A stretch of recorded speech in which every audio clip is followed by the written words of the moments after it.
A Confession, or My Confession, is a short work on the subject of melancholia, philosophy and religion by the acclaimed Russian novelist Leo Tolstoy. It was written in 1879 to 1880, when Tolstoy was of late middle age. Content: the book is a brief autobiographical story of the author's struggle with a midlife existential crisis.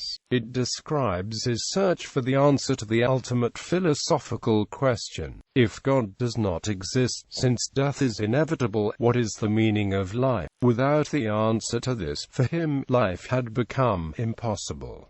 The story begins with the Eastern fable of the dragon in the well. A man is chased by a beast into a well, at the bottom of which is a dragon. The man clings to a branch that is being gnawed on by two mice. The man is able to lick 2 drops of honey, but because death is inevitable, he no longer finds the honey sweet. Tolstoy goes on to describe 4 possible attitudes towards this dilemma. The first is ignorance. If one is oblivious to the fact that death is approaching, life becomes bearable. The problem with this for him personally is that he is not ignorant.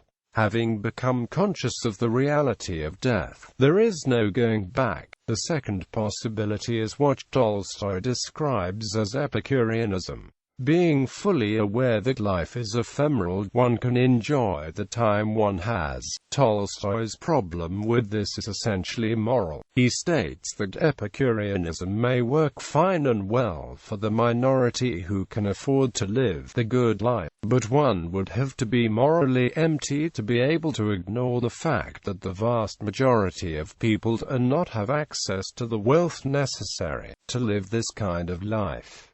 Tolstoy next states that the most intellectually honest response to the situation would be suicide. In the face of the inevitability of death and assuming that God does not exist, why wait? Why pretend that this veil of tears means anything when one can just cut to the chase? For himself, however, Tolstoy admits he is too cowardly to follow through on the most logically consistent response. Finally, Tolstoy says that the fourth that he is taking is the one of just holding on, living despite the absurdity of it, because he is not willing or able to do anything else. So it seems utterly hopeless, at least without God. So Tolstoy turns to the question of God's existence. After despairing of his attempts to find answers in classic philosophical arguments for the existence of God, Tolstoy turns to a more mystical, intuitive affirmation of God's presence.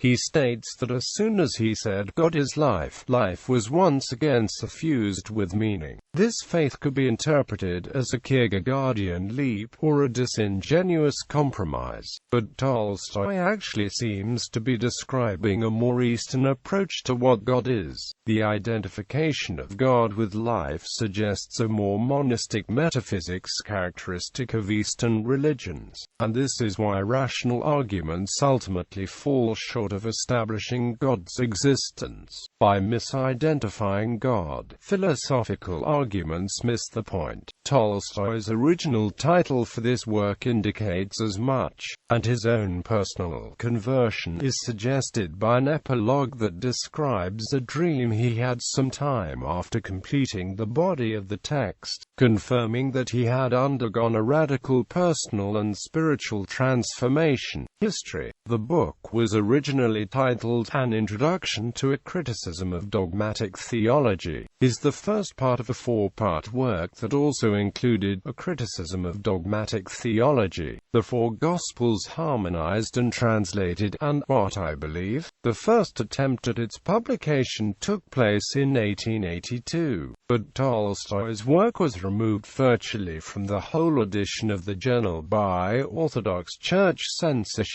The text was later published in Geneva, in Russia as late as 1906.